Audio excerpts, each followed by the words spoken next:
What? Takes a while. The show can't start until we crack open a bottle of Revelton. Whether it's their crisp, clean vodka, the bold spice of their rye whiskey, the rich smoothness of bourbon, or the original honey whiskey that started it all, every pour is a taste of craft and passion straight from the heart of Iowa. So pour yourself a drink, settle in, and get ready to relax, laugh, and enjoy the show.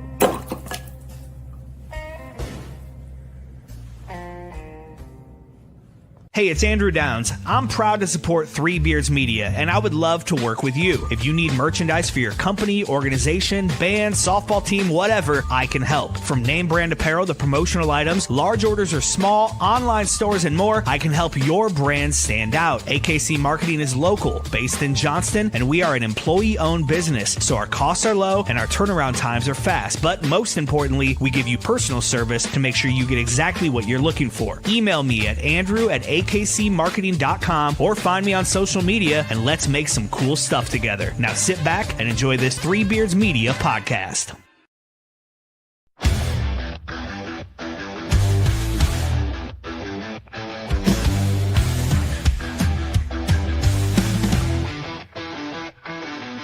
Red and gold on the edge of the sky, feel the rumble, hear the battle cry. Out in Ames where the storms ignite, we don't back down, we rise and fight. Jack Tri-State's name, yeah, it echoes strong. A story of honor still marches on. Through the rain, through the pain, through the fire we roar. 'Cause we were built to thrive in the eye of the storm. Feel the ground shake, hear the crowd roar. Cyclone power, can't take no more. Legends rise, this is our norm. We stand tall in the sigh of the storm. There's a cyclone blowing on the outskirts tonight. Jack Tribe shakes when the team takes flight. Milton's rocking, hear the magic call. We rise together, we'll never fall. Feel the magic, you can't deny. Marcus Stars are taking off straight to the sky. Brent, big play, Kirby making history. When the moment gets tough, that's a cyclone wave. Through the trenches, through the lane, through the heat, through the rain. When the storm comes rolling, we embrace the fight. 'Cause the cyclones strike when the time is right. Feel the cyclones strike when the time. Welcome back to the Side of the Storm, where we talk all things Cyclones. We are live from the AKC Marketing Studio with Andrew Downs and sponsored by Revelton Distilling Company out of Osceola, Iowa, and styled by JJ Boutique in Johnston. I'm Dave Larson here with my Storm Team partners and Cyclone greats, Mr. Vintage Brent Curvey and the legend Marcus Pfizer. Good evening, gentlemen. How are you? Doing well. Doing as best as we can on this Sunday. It's been a rough day. Man, Been a rough weekend. It has been. And you know what? I thought if I'm going to be miserable, I'm going to go all in. So I went and got my flu shot today and my COVID shot. So I got one in each arm. And I'm already on my Motrin. So ibuprofen is in full force.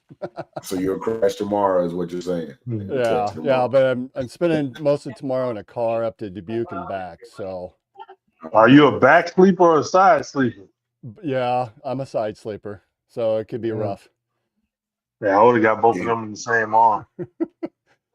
Yeah, I'm definitely I a thought about side it, but then I thought if one arm is worse than the other, I want to be able to say, well, that was because of the flu shot, or that was because of the COVID shot. So COVID went to left and flu. Yeah. Oh, I've already forgotten. You need to remember which one. All right, so let's start off with football, guys. Cyclones came out wearing all black. I totally missed the social media aspect of it.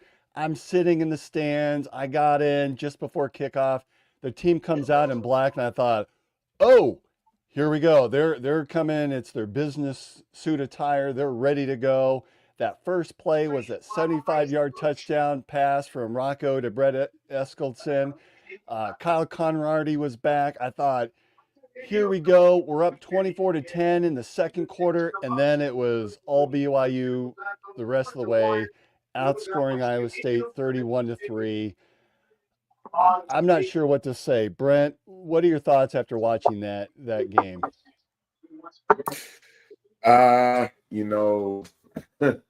If I'm honest, I only got to see the first half and maybe a shade of the third quarter.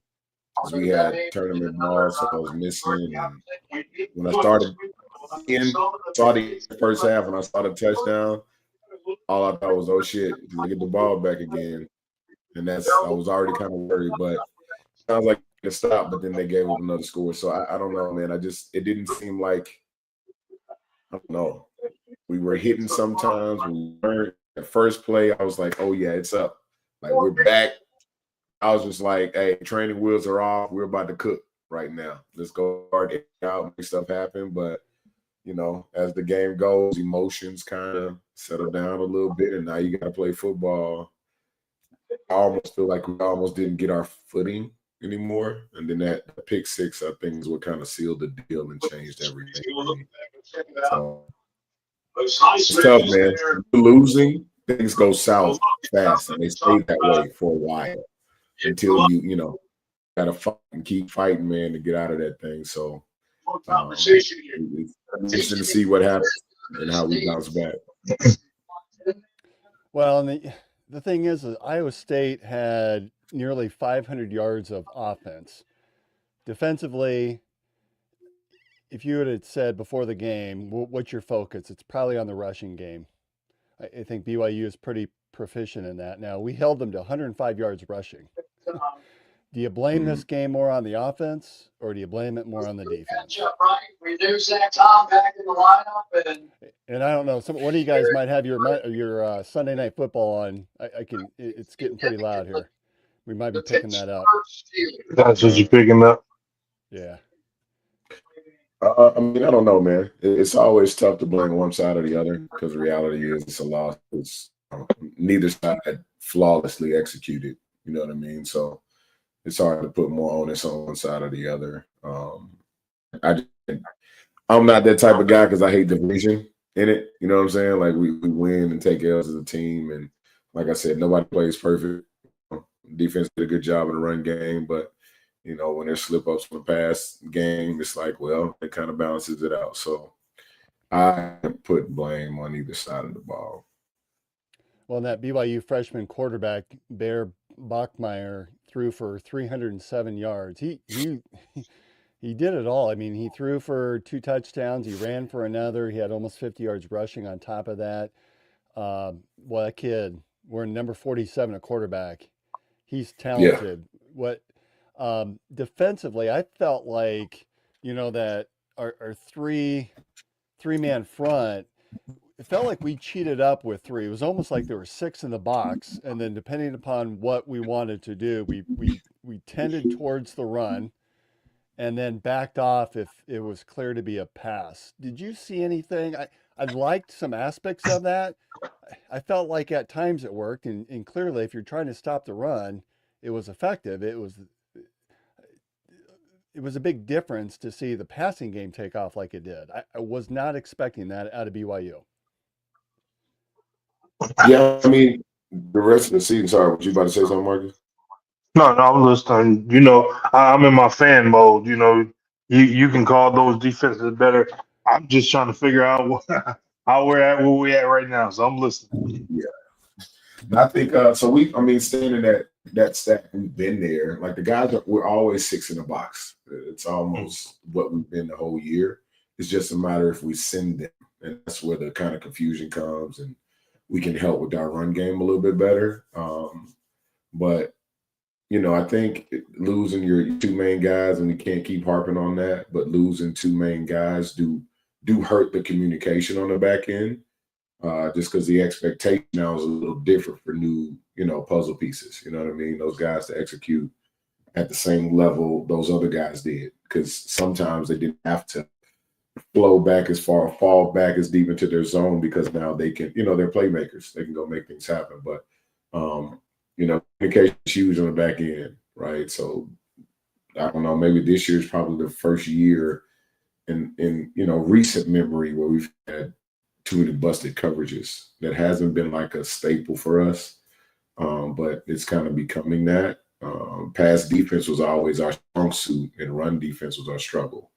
So it was great. We had a 100-yard, run game, but you're giving up damn near 400 on the back end. Who cares?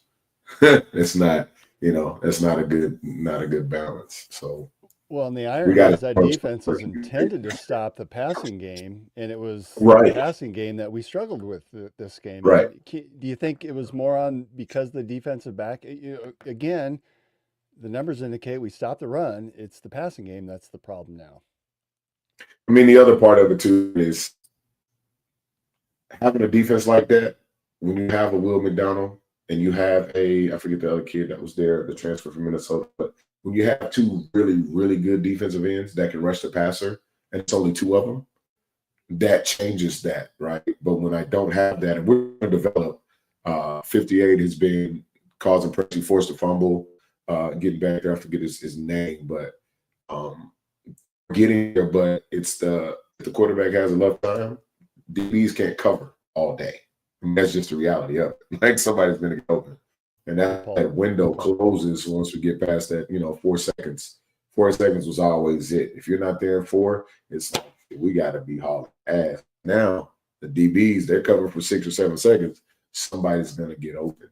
And that's just how the game is going to go no matter what. So we have to find a way to get creative and create pressure, because I think that's where our biggest struggle is. We are not rushing the passer and making them throw the football in areas.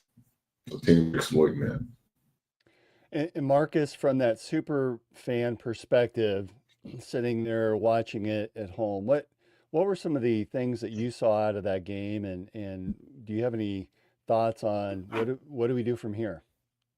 Well, I mean, like Brent said, you don't want to keep harping on, us missing 2 of our DBs, but I mean, at the end of the day, that's a big loss for what we're normally used to our defense being.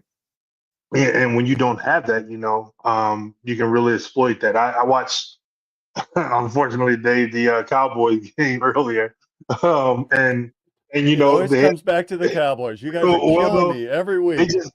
just had it was a couple. I mean, it was a DB on the Yeah. for the Broncos, and even the Cowboys that they keep picking on. If they're younger or whatever the case may be.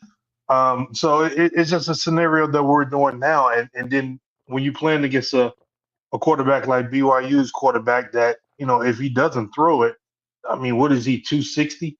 He's coming out the backfield with the ball and running people over. So um, we played a good style of football. The interceptions were really bad for us, especially the pick six. So Hmm. it's like my wife said, well, that's y'all third loss in a row, and once it goes so fast, and you like, damn, you don't even think about that. And so I watched a couple of the other games in the Big 12, and it's like, this team. I think I watched the Houston game, and then I watched the Utah game, and it's like, man, it's like it can get away from you so fast that this team only has 1 loss. BYU has no losses, and it can get away from you so fast, even though we can go on a 3-game, 4-game win streak, whatever the case may be. You still behind because of losing 3 in a row. Cincinnati is rolling. It's like that's one we should have got, we didn't get, and before you know it, it's just out of reach. But going through the injuries and stuff that we have, it you don't want to harp on the injuries or missing players and stuff like that, but it can happen in the second. And the Baltimore Ravens was 1-5 until today. So with that star cornerback being out, so it's just a crazy. It's that time of my wife said earlier when we got out of church, shout out to Chris because she said the Bears are good this year. They're like 4-2. And I said, yeah, they started 4-2 last year, then they lost 10 in a row. And then she was like, oh damn, because I said in football, it's about how your bodies are. It's about how your injuries are. The thing, it can look extremely progressing, and then before you know it, the rug could be pulled off. And Something tells me the Bears are not going to lose 10 in a row again. I think they've got something going there. Yeah. Um, History won't repeat itself, huh? no. And you made reference, the Cyclones. Today was a very productive day in the NFL for former Cyclones. I saw Jalen Noel caught a touchdown pass. Xavier Hutchinson caught, I think, 2 touchdown passes. Brees Hall rushed Brees. for 2 and threw for 1. Mhm. Charlie Okay. Kolar caught a touchdown pass. This was a really fun day to sit at home and watch NFL if you're a Cyclone fan. Will had a sack too, right? I think I saw that in the chat. Yes, he did. Good call out. Good call out. That's All a right, big so win for them for sure. so Who put this up? Did Chris put that up? what's that? Gee. So Cyclones today are sitting at 5-3. We've got 4 games left in this part of the season, right? 3 games ago, we thought, oh, we're knocking on the door of being bowl eligible, sort of a yawner. Now it's becoming a little bit more of a concern that we're sitting at 5-3. I probably should have gone back to look. It's been a long time since we've lost 3 in a row. Yeah. And it's disappointing because come back to a year ago, the 3 teams that we tied with, and we never got a chance to play for the Big 12 championship until it was the Big 12 championship game, but we didn't get to play Arizona State, who we play this weekend. We didn't get to play BYU, who we just lost to. We didn't get to play Colorado, that we Colorado. lost to a couple of weeks ago. I was hoping that this part of the schedule would be that revenge tour to show, hey, we are the Big 12. We're the top dogs. Now it's not looking quite that way. So remaining games, again, we've got that Arizona State game this weekend, 12 o'clock noon Central on TNT, Marcus. And then we go to TCU on the 8th, followed by a bye week, our last and final bye. And then the 22nd at home against the Fighting Curvays out of Kansas. And then the 29th, we go down to Stillwater to play Oklahoma State. So with that schedule, we do sit 9th in the conference. Brent, let's start with you. Expectations, thoughts on how we finish these last 4 games? Shit, I don't know, man. I thought, this weekend the tie would have been different, but I think you said something at the beginning of the season. I think you quoted Coach Campbell's record coming off a bye week. And I think that's what kind of came into play, this week. But man, I don't know. It's hard to pinpoint the issues, and I think Campbell is kind of saying the same thing, and you're hearing the same thing across the media. Mistakes are obviously there, and there's some breakdowns all across the board. I don't know.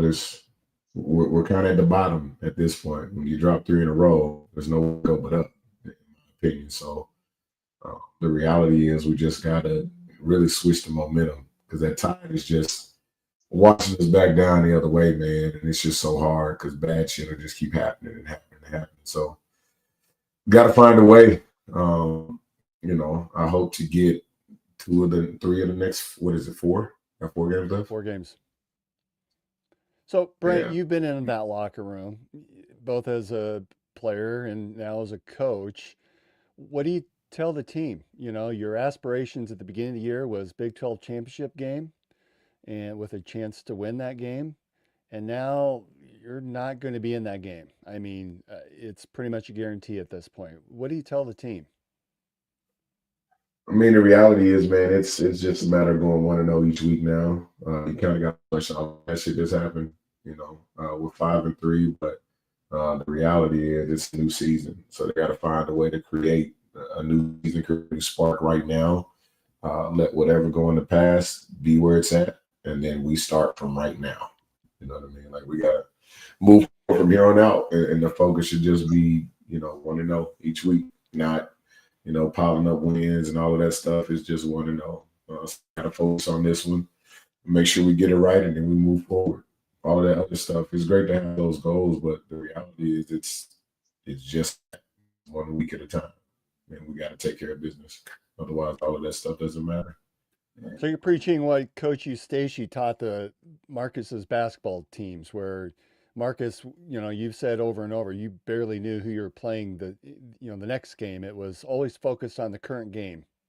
Yeah, it may be a little bit different for football because you play one team, per week. And the season is a lot shorter in terms of how many games you have to win to be bowl eligible. I don't know if it for the players, do you get to the point to where you see we're sitting at 5-3 and you got to win how many for a bowl? 6.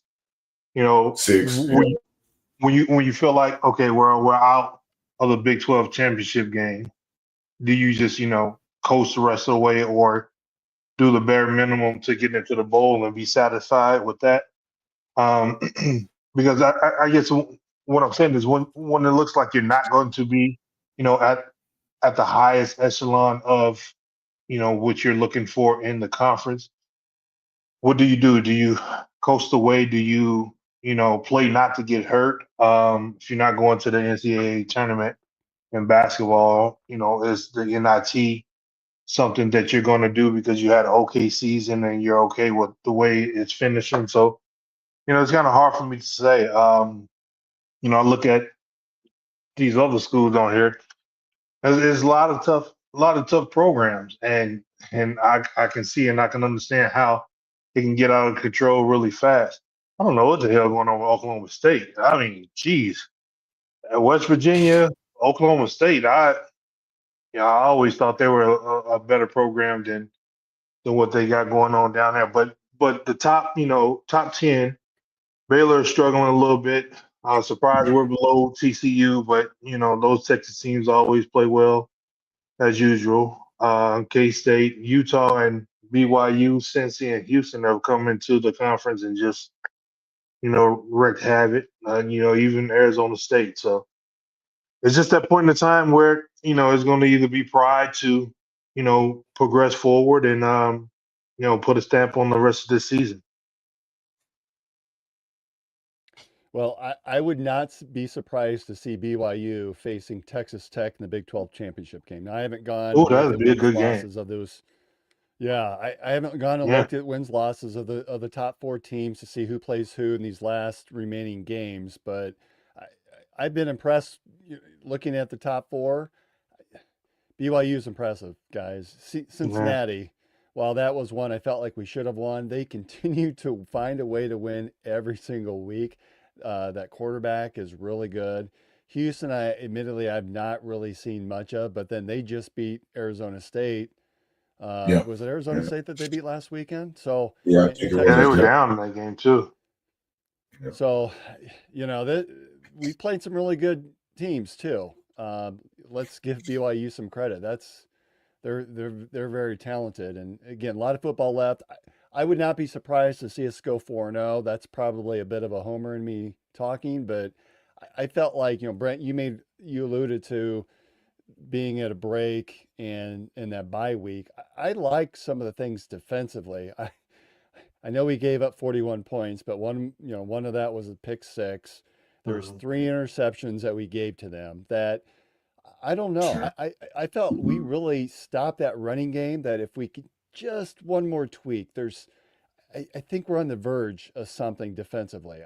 I don't I can't say that with all certainty, but I felt pretty good watching aspects of that game that I think we're almost there. Like the professor John Heacock is going to be back in there this week, and I really think that this team's going to be coming out with all guns blazing. I think they feel like they've got something to prove after last year in the Big 12 championship game appearances, and then what happened on Saturday. I don't know. I can see us finishing 4-0. Is that crazy? No, I don't think it's crazy. I think, like you said, the picks were big. No disrespect to Rocco, like any star. We've done some bonehead mistakes. I've taken shots too early in the shot clock, or when we should have been holding the ball and time and score was of essence and things like that. I know more than anybody. That night for him, it's like, once it's already gone, once that pass is gone, and it's about to be a turnover. It's like, damn, I can't pull that back, and why that happened. But it happens to the best of us. All of anyone that plays sports have done things that they've taken chances on, but it didn't necessarily work out. A lot of people have lucked up, and it has worked out. But for whatever reason, it didn't. Saturday for him. And like I said, we're not gonna beat up on him or harp down on him because I know, he feels totally awful about it. But at the same time, we know BYU was a tough opponent. But we played well for the most part. I feel like we played well for the most part. So we can learn from that, continue to go on, continue to build defensively. I really felt like we were in it, until, especially to that pick six. Once that pick six happened, it was just, completely deflating. But, that's sports. That's true. So again, a lot of football to be played, but boy, a ton of head coaching openings now. I don't know if you guys saw, but it looks like LSU is firing Brian Kelly.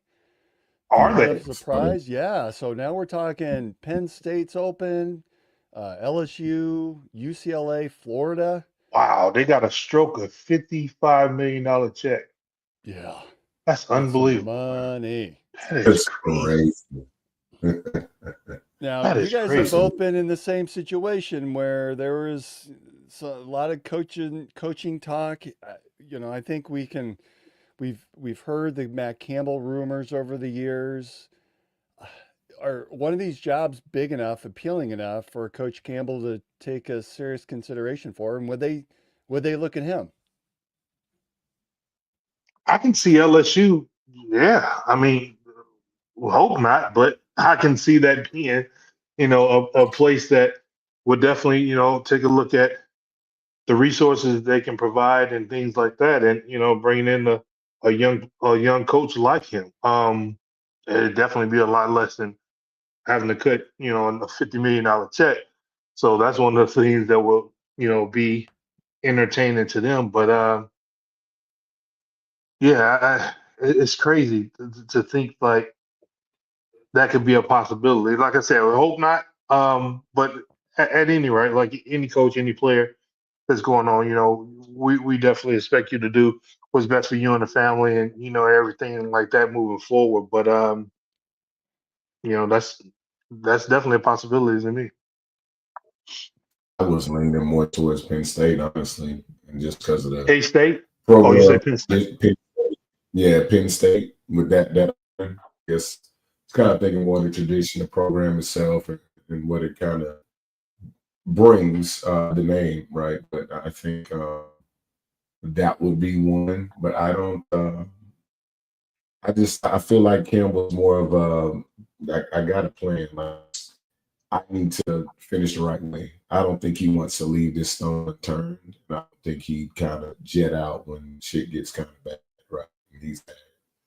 He's experienced, seasons like this, in his tenure, and he's been very successful here. I just don't see him wanting to jet. But, like Marcus said, man, it's a business. That's the reality of it. So, you know, as much as you would hate to see somebody like that go, if it were to happen, it's something that he felt would make more sense. But I don't see it in that. All the rumors, man. Too many people got access to the internet. That's the fucking problem. I know, Saying including us. it. Well, and we have to keep in mind too that the talent that's coming back next year could be awfully scary. That while we're having a little bit of a down year, there's a ton of talent coming back next year. Yep. Wow, yeah, they just reported that they're on the hook for 53 million. Penn State 49.7 million to James Franklin. Billy Napier 21.2. Man, I think I'm gonna finish this degree so I can get to coaching. Shit. What? I'm telling you. We're in the wrong business. I'm not trying to get fired or anything, but if you do get fired, like I remember, like my rookie year, my second year, whatever. Larry Brown, he was getting paid for like three or four different. He was coaching the team and getting paid from like three or four different teams, like 10 here, 12. I'm like, man, you get fired and they just, oh boy, that is crazy. Yep. It's But yeah, wild. these are a lot of coaches. What's this? 2, 4, 6, 8. That's 10 coaches that they showing right here. Colorado State on That's the hook for a whopping 1.5 million. That's a deal. hey So man, you know. Oh, go ahead. men's basketball played a scrimmage game against Northwestern, winning by 8, 80-72. I don't know if it's worthwhile to go through the box score on that. Again, Oh it's a yes, scrimmage. You want to go through it? So yeah. Joshua Jefferson had 17 points, 7 rebounds.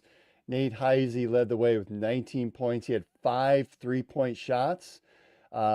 Transferred Dominic Nelson had 17 points and 4 steals. The freshman Killian Torre had 11 points, 3 steals, 6 rebounds, 5 assists. So he really lit up the scoreboard there, doing a little bit of everything. Reminds you of a little bit of the guy that he's replacing. Um, Thoughts on? I don't know how much we want to go in depth because it's exhibition. I think there seemed to be on Twitter a meltdown losing that scrimmage a week ago to Creighton at Creighton. Yeah. Again, it's a scrimmage. Rumor has it that uh, Coach Otzelberger was telling Coach Mack with Creighton that, hey, here's the areas I want you to exploit. Go get it so I can work with my team on that. You got to think that's going on behind the scenes with exhibition games, right? I can see some crazy stuff like that happen. Especially the coaches that I played for. I can definitely see you, Stacy, telling some coaches just, well, listen, I'm telling the refs don't call it, just file Pfizer to as many times as you Yeah. possibly can. But I mean, I totally get and understand that the exhibition is what it is. It's just, trying to get better, exploiting different situations and stuff like that. So yeah, I'm not too bummed about it. I just, like to see how, you see how guys are shooting it. You can see, how guys getting up and down the floor, how they're rebounding the ball, how they're playing defense. That stuff matters more than, losing the exhibition game, in at Creighton, against Creighton, who is a top 25 team as well. So I'm not too concerned about that. And Brent, TJ plays a ton of players. I mean, we've seen that over the course of his history as head coach. I mean, pretty much 1 through 12, they're going to get some playing time in these early preseason games Right. before the Big 12 play. And then on top of that, this is exhibition. So it means absolutely nothing. So Right. you see weird rotations. You see some guys, you're going, who's that guy? They look really good, but then you see them in Big 12 play and you can see, okay, there's a reason why they don't play. But Yeah. nonetheless, it's kind of exciting. I mean, that's usually you want this for exhibition. You kind of figure out what works, see how these guys play together. And it's also good to have other competition than yourselves day in and day out. So you see how we actually perform against other guys. So exhibition is what it is, man. But there will always be a fan that goes up in arms and, oh my gosh, we're gonna have a bad season because of a loss in an exhibition game. That doesn't matter. It's a preseason game, right? We need these so that we can see areas that we might need to work on. And it's just like, any job, you hire somebody new, learning curve, right? Before you actually get the job. So that's all it is, man. And that's the beautiful part about coaching too. TJ is going to put the guys in places. He's got to see how they perform too with other guys. It's got to all make sense. All right, so no concerns with whether it's a win or a loss. It is what it is. It's exhibition. It means nothing, right? Yeah, it's exhibition. Like we should have things like that we worked on before the games, even in the shoot around. Like we're gonna get 5 passes, we're gonna get 7 passes, and you couldn't shoot just to see how that's gonna work out. I'm talking about wide open dunk, and nope, swing it back out because it's just trying to figure everything out. So it's not that big of it's not losing to Drake. Right. And running into that kind of panic. You know a little bit about that, don't you? I forgot about that. Right. All right, I'll never forget about that. We're going to take a quick break. I got to get a refresher. I want to come back and talk a little bit of NBA news because the league just started this week. We had some news come out of it, and our own we had Tyrese Halliburton is appearing in the Netflix special that I want to get your thoughts on. So let's take a quick break and we'll come back on the other side. Making great tasting bourbon requires the perfect combination of ingredients, conditions, and time. The longer it rests, the better it tastes. Revelton Distillery's new single barrel bourbon is made from 80% corn, sourced 100% from Iowa farmers. And unlike mass-produced bourbons, each barrel of Revelton's single barrel bourbon is unique, proofed on when it tastes best. As they like to say, it'll be ready when it's ready. And to ensure the highest standards of quality and flavor, owners Rob and Christy Taylor oversee the production and bottling. Every single barrel. Iowa born, Iowa aged, Iowa bottled. Try the new single barrel bourbon from Iowa's own Revelton Distillery. ReveltonDistillery.com.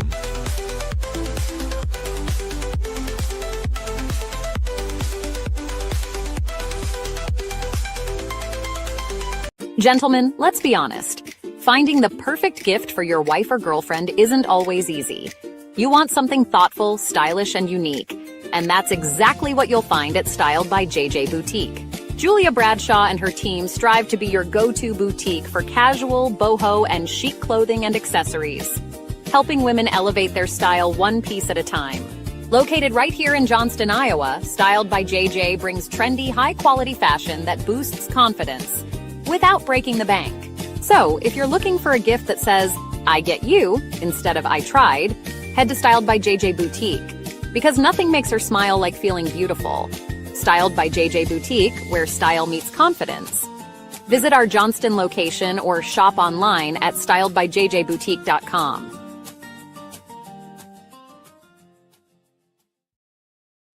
All right, we are back to In the Side of the Storm, and I was able to get a refresher of my Revelton. That's Mulberry Gin. I got a question, Dave, before you hop Yeah. into basketball. Yeah. So I'm in a bit of a dilemma, and I need y'all to help me out. So when Kansas comes to Ames, son is actually going to play. So I got to figure out what I'm wearing. So I'm not totally sure. That's a tough one. We're in Ames.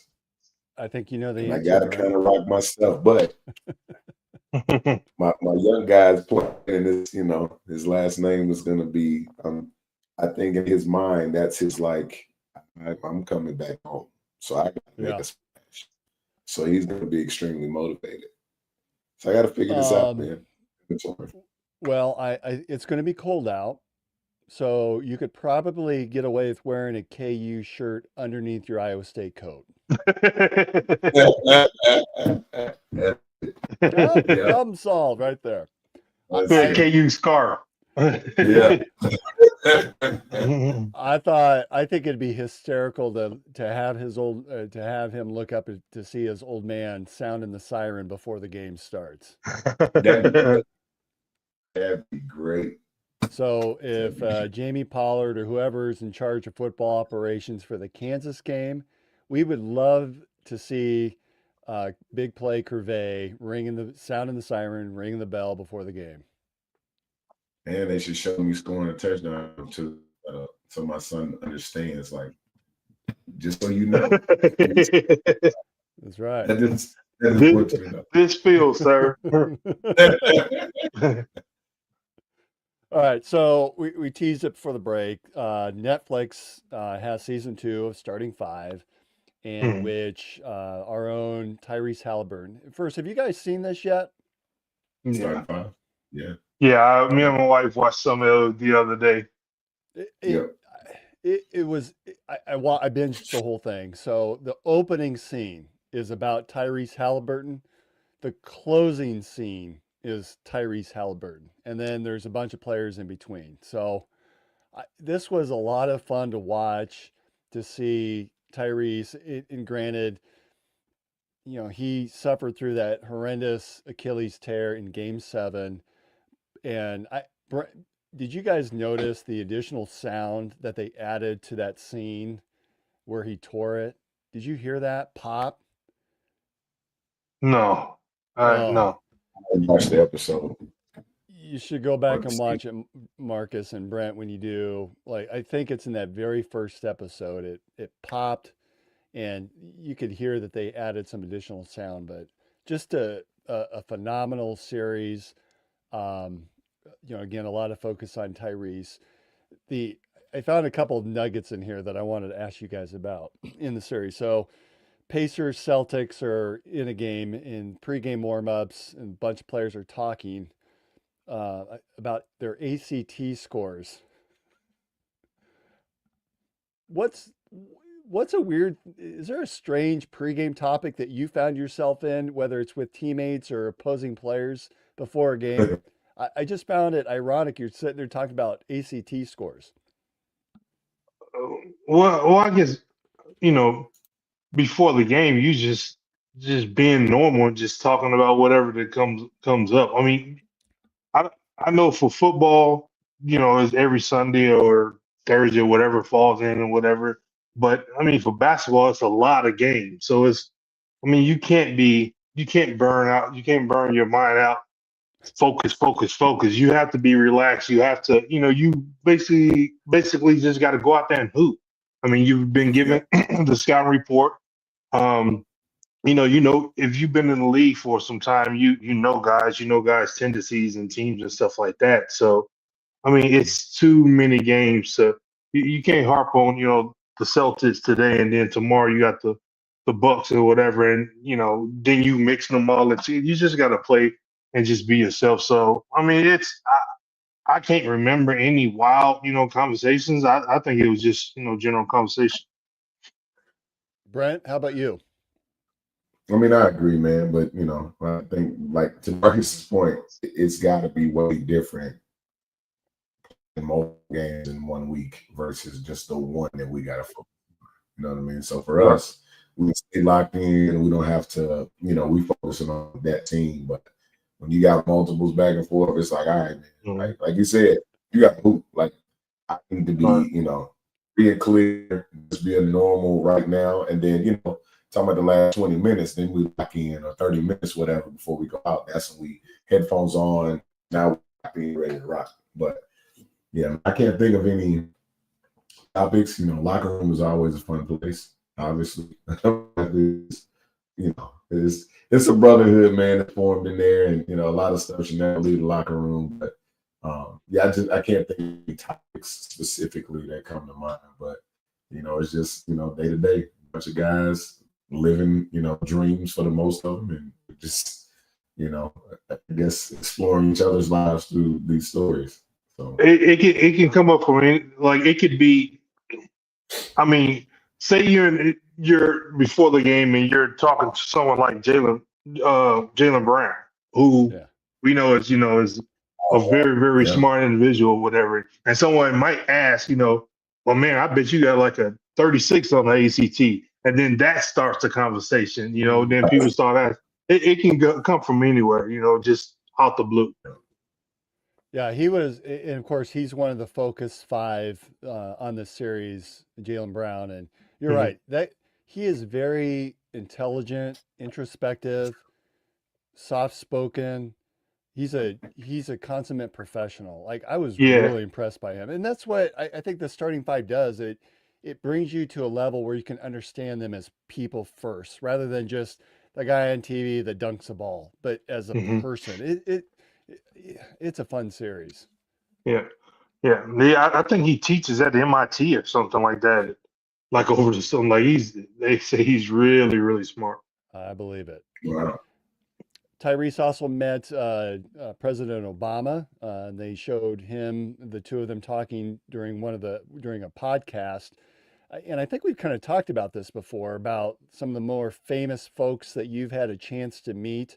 Marcus, you always bring up Michael Jordan. That's too obvious, but any other have you met a president, or what's maybe the next level famous I person in society that you two have had the opportunity to meet through athletics?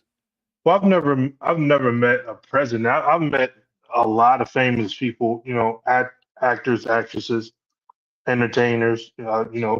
Jay-Z, people like that. But I mean, I think the I think Michael Jordan would be the top. I mean, you know, that, and I think coming out of college and then training with him, you know, it's like that went from being the aura of Michael Jordan to it just being, you know, this other, you know, cheating bastard on the basketball court because he's one of the biggest cheaters you ever want to meet when you're playing basketball.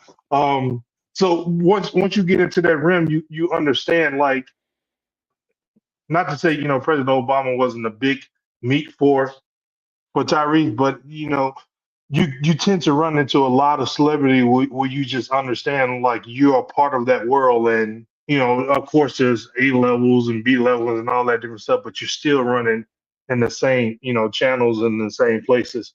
Me and R. Kelly was good friends for a long time. Ho, ho, ho, Yeah, ho. we're good friends for a long time. Played a lot of basketball and stuff together. Um, R. didn't Kelly. get into yeah, didn't get into any of this. Like, I didn't even know he had two houses. I just knew his house that he had downtown Chicago. He had the house in the suburbs where all that stuff was going on. I had no clue about that one. But it's just a lot of people that you run into. Like I said, entertainers and stuff like that. But it just becomes a part of it all. Like when I'm I'm not a big fame person. You know, I was always the, you know, 6'8" guy to try to sneak past everybody. You know, because I'm just No not such. about fame like that. But I mean, I would say MJ is probably the most famous person. Listen to Brent trash talking you, Marcus. What It's is like it? there's no such thing as a 6'8" guy sneaking past anybody. Man, There's I mean, no there's no such I, thing. I've always, like, you know, if a million people wanted an autograph, I sign a million autographs. But if I can sneak right past them, man, please, I'll slide right past you so quick. Get in my car and go. You know, you got some people who like that fame. I just, you Right. know, I just never. I understand. I understood that it comes with it. Um, you know, but it's just, you know, some people live for it. Me, Yeah. Yeah. How about you, Sure. Brent? You've played obviously at college level. You played in bowl games. You've played in Europe, arena ball. You know, you've been a coach. Is there someone that famous? Have you met a president, or who's the Mount I Rushmore of mean, famous people that you've met? I don't know. No presidents. Gosh, I think when Obama came through at Iowa State, I was there. I was present, but I didn't show up. That was Oh, my miss. I really wish I was there. But man, I mean, my childhood people I wanted to see, I got to like play against and be front row. So Donovan McNabb and Tom Brady, who played the Patriots, ooh. Eagles. So those two were, I was kind of like, damn. One is like, man, I'm here. You know, I'm kind of living out my dream. But looking at these guys, like, man, I grew up watching these guys be, you know, phenomenal ball players. But I mean, man, you know, the reality is it's like you have some level of celebrity, like everybody's kind of in that market. It's kind of the same right, pool. right, Nobody ever is true. You know, we all, and I'm sure Marcus can attest to this too. You see somebody that you've never met before, but they are a celebrity. You guys will just dap and talk like have known each other, and that's just right. usually how it goes. There's no like, oh man, I love to meet you. There's idols and stuff like that, but there's not a, you know, I don't think there's anybody super famous. I mean, been around Prime McKnight and Morris Chestnut, and you know, I used to hoop with them in LA. Obviously, I did Oh. security for Jersey Shore, so I was around a bunch of guys in the Whoa, MTV whoa, whoa, world. whoa, whoa, whoa, But, whoa, whoa, whoa, whoa, whoa, whoa, whoa. Wait, you did security for Jersey but Shore? oh yeah, yeah, for a Really? little while. Yeah, yeah. I had some, yeah, yeah. So I was there. I was there when Snooki had her first baby, the whole nine. So I know the Nice. yeah, man. name, but I don't know Snooki. Yeah, it's one of the Jersey Shore. But you know, it's just, but you're around that stuff, man. You're around guys Right. and get, you know, like Marcus too, man. Like that celebrity stuff is like, yeah, okay, cool. And I'm not, you know, I didn't have the career that Marcus had, but I've been around famous people a lot. And not But be, see, yeah, and to what he said, like me and Donovan have had the same agent. I was Mm-hmm. at Donovan's wedding. Things like that. Like you being the same. Dwayne Wade, Chris Bosh, Mike Yeah. Finley, Kobe. These type players and these type people. We had Yeah. a couple years ago out here at Bishop Gorman. My son we were getting ready to play LeBron's team. And I walked past and I didn't see Bron. And he called me. He was like, "Fonz," and I turned around, and we dapped and we started talking. And so like Yeah. all of the players and the kids was like, oh yeah, now that makes but to me that's just LeBron because it's like, I've been on the court with him, I've played against him, I've won games against him.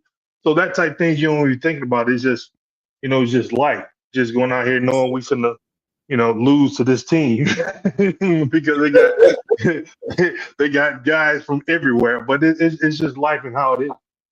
Marcus, did you see the episode of Starting Five where KD is trash talking with Gary Payton, who's Oh sitting in yeah. the stands? Yeah. That was crazy. Yeah. so so even stuff like that. Like I was in Phoenix. I forget what I was in Phoenix for. But I flew into Phoenix and just ran into GP and GP the second, at the airport. And I was walking in and he called me, "Yo, Five." And we started talking. That's when GP the second was coming out. And so we talked about him, different things that he got to work on. Because at that time he was going to school here in Vegas and leaving high school. So it's just that situation where you run into people, but it's even KD said that it wasn't. People took it as like a disrespectful thing. He said, he's just talking to the OG, just trying to get him riled up to help him get me riled up. And it's just things that you go through, like on the court, you just talking. It's just like being on the court with MJ or training with him, and you're really in camaraderie to where it's like that's not Michael Jordan. It's just a player that you're trying to beat. And when everything is over, you sitting and we sitting around and then you get the fact of okay, I'm sure KD looks at GP as the OG that came before him, had a lot of success and stuff like that. So it's just a way of life. But that was fun. And Gary Payton is like one of the most infamous He's not trash gonna talkers in NBA history. Oh yeah. He's not gonna stop. He's not gonna stop. He's not gonna stop. He's definitely a competitor. And stood up. KD what 6'10", 6'11". GP about 6'5", 6'6". So he's a lot bigger than what people think. He's bigger than his son. So he took that with standing up, talking to him, letting him know. I'm a little bit smaller than you, but I'm still going to stand up and talk back to you. That's awesome. Also on the show, we got to see a intimate version of the proposal that Tyrese put towards his girlfriend Jade, now his fiance, and we got to see that ring up close, 6-carat diamonds. Of course, he's talking about it to Netflix viewers right around Thanksgiving. The proposal didn't happen until summer after the NBA finals were over. Guys, 6 carats plus. How much do you think that ring cost? Well, it all depends on the clarity and all of that. But I'm not a jeweler, but I had no idea, so I looked it up, and you're right. There's some variances in there, but it's between $40,000 and $400,000. yeah, that's a game check for him. Easy work. That's a week. That's okay. But also like real talk, like things like that is scary to me because I remember with the whole fiasco with Kobe Bryant and the whole rape case and thing that he went through, and they said the apology was he bought his wife like a $7 million ring, and so like to me. It wasn't even the money aspect outside of it all. It's the fact of me thinking people would know that my wife had a $7 million ring on her finger. Yeah. So what can people possibly in their mind want to do? Or because think about it, if you got a replica, if you got the actual ring and a replica, and she's wearing a replica, who knows that this is a replica or not? So it's always dangerous, when you think about stuff like that. I mean, if you can do it, God has blessed you with, the finances and all that different stuff. But to me, it's like, man, I, whew. Well, and you see Yeah. you see these players, football players and basketball players are being robbed Right. because, Mhm. they when you're playing a football game in Los Angeles, you're living in Cincinnati and your home is somewhere in Ohio. I mean, Oh, I've seen it's that pretty easy. firsthand. Yeah. I know I've seen that firsthand at the at the at a home game where my teammate Eddie Curry. Like we're playing in Chicago at home, and people know that we're at the game, and somebody backed the U-Haul truck up to his house. The neighbor said they just thought, it was just one of his people like moving. And I'm talking about unscrewed stuff, didn't break anything. Just was, slowly because they know you got a 3-4 hour window, maybe a 6 hour window if you go out and have dinner after the game, and no one was the wiser. And he come home, his whole house is vandalized and stuff has been taken and all of that. So it definitely happens. It definitely happens. Yeah, that's rough. Yep. That's rough. All right, we'll close it out tonight. But women play their first exhibition game on Tuesday night at 6:30 up in Ames. I'm gonna go to that and attend that game. So looking forward to college basketball. Is finally here. I think the men play a week from tomorrow on November 3rd against Fairleigh Dickinson. So we won't have much to talk about as far as men's basketball next week, but I think that's been another episode of the Inside Storm. We certainly appreciate you joining us. And we want to, again, thank everyone for being here. Thank you to our sponsors, Revelton Distilling Company, Styled by JJ Boutique. And of course, our studio sponsor, Andrew Downs and AKC Marketing. Thanks everyone for joining us. Have a good night and go Cyclones.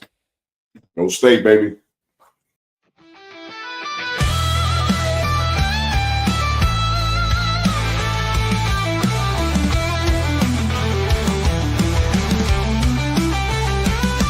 There's a cyclone brewing on the outskirts tonight. Jack Trice shakes when the team takes flight. Hilton's rocking, hear the magic call. We rise together, we'll never fall. There's a cyclone brewing on the outskirts tonight. Jack Trice shakes when the team takes flight. Hilton's rocking, hear the magic call. We rise together, we'll never fall. CYCLONES, Cyclone Nation.